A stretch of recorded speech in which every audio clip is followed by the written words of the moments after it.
You want. Okay. My name is Evie Litwok. I was released from federal prison August 19th, so it's a couple of months ago, and I spent 7 weeks of the last few months I was in prison in a segregated housing unit, and I don't believe I've recovered either physically or mentally from that experience. I still have nightmares over being in that unit. You feel as if you've been rearrested. You are handcuffed, you're strip searched, your clothes, the little clothes that you have, are taken from you, and it's replaced with a t-shirt, a pair of shorts, and a large jumpsuit.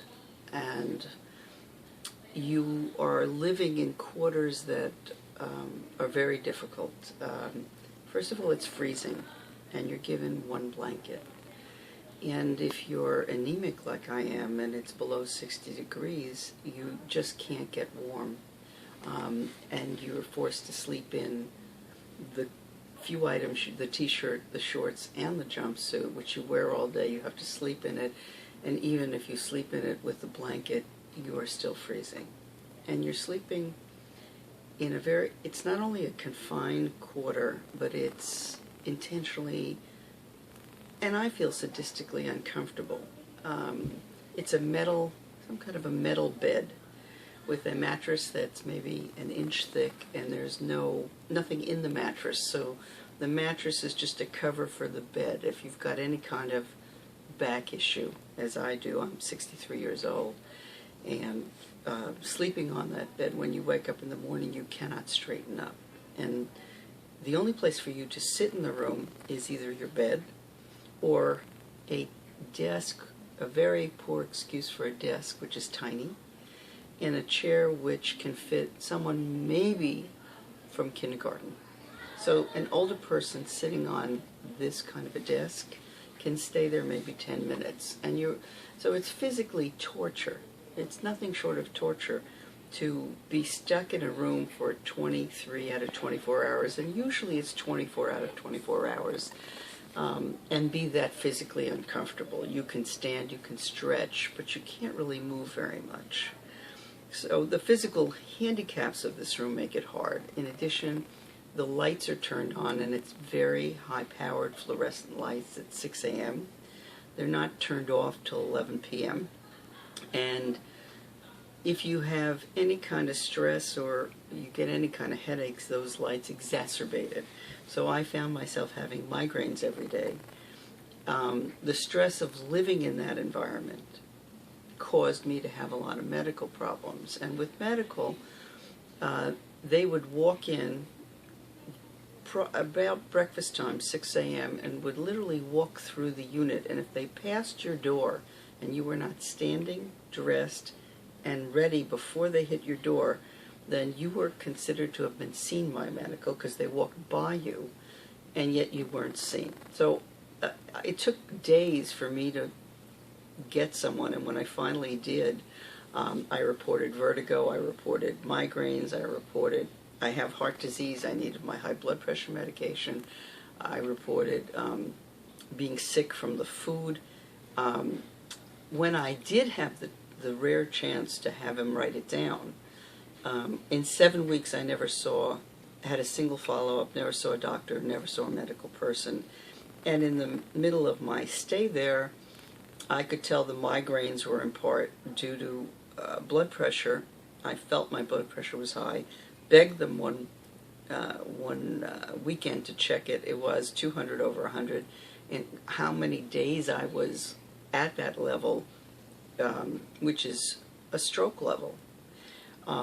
When they did check my pressure, they were alarmed, and they still, even though they might have been slightly alarmed, and I was very alarmed, they said to me, "You have to wait till the morning, we have no medical staff here."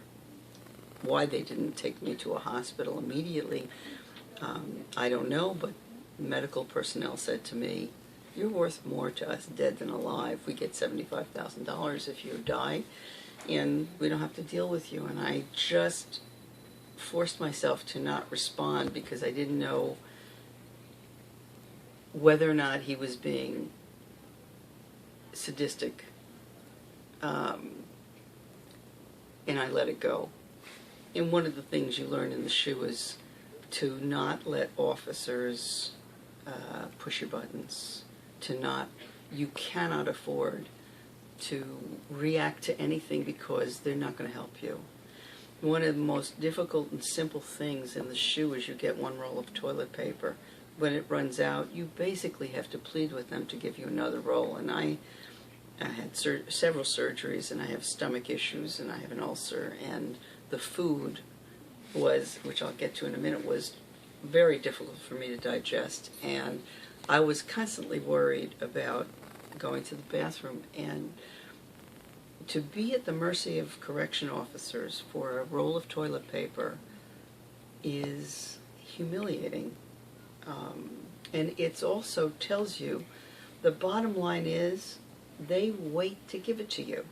They wait and wait and wait. You want a pen to write a letter?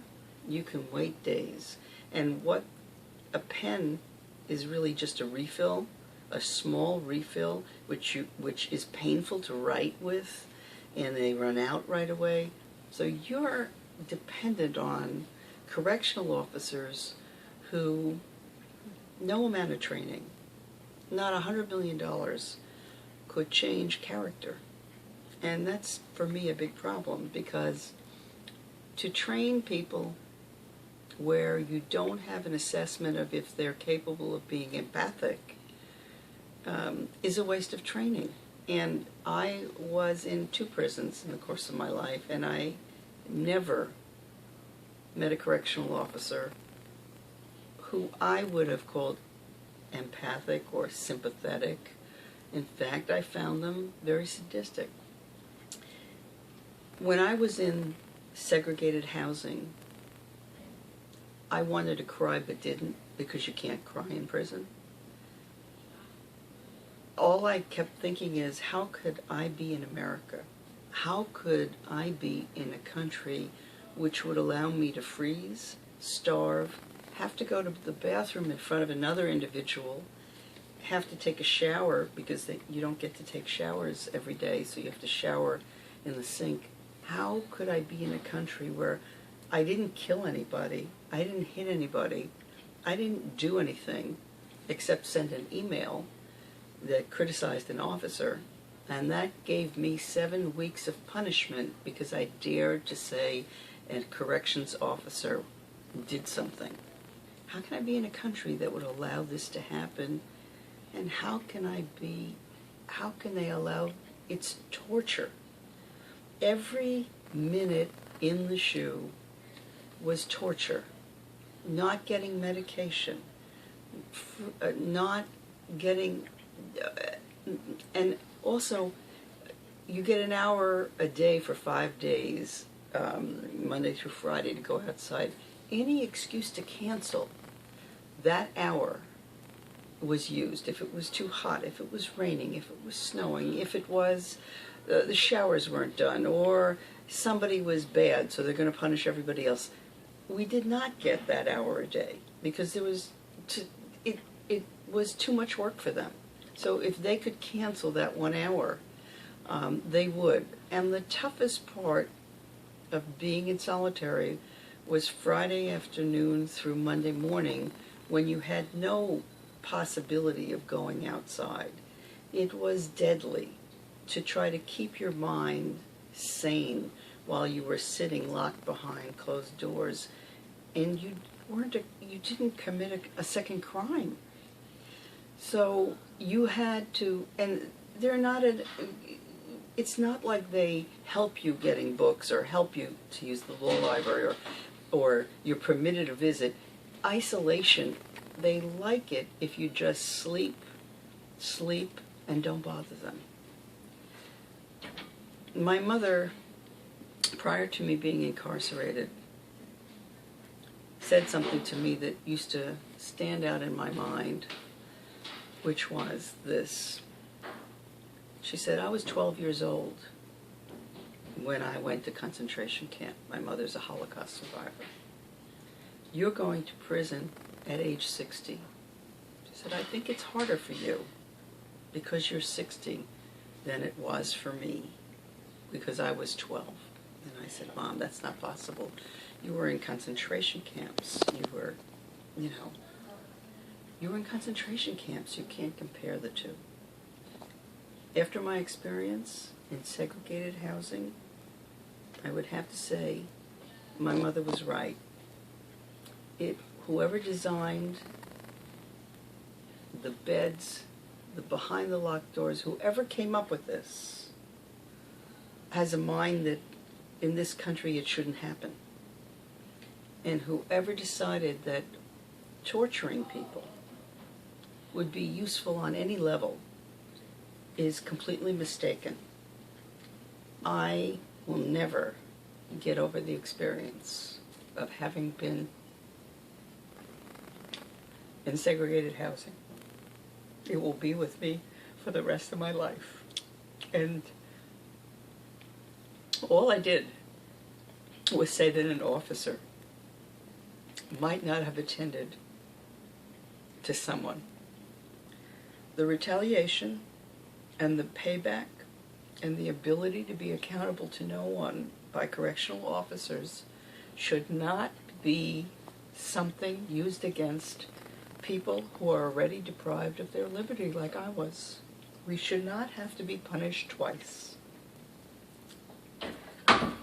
And this should be a consideration when continuing any kind of solitary confinement for anybody.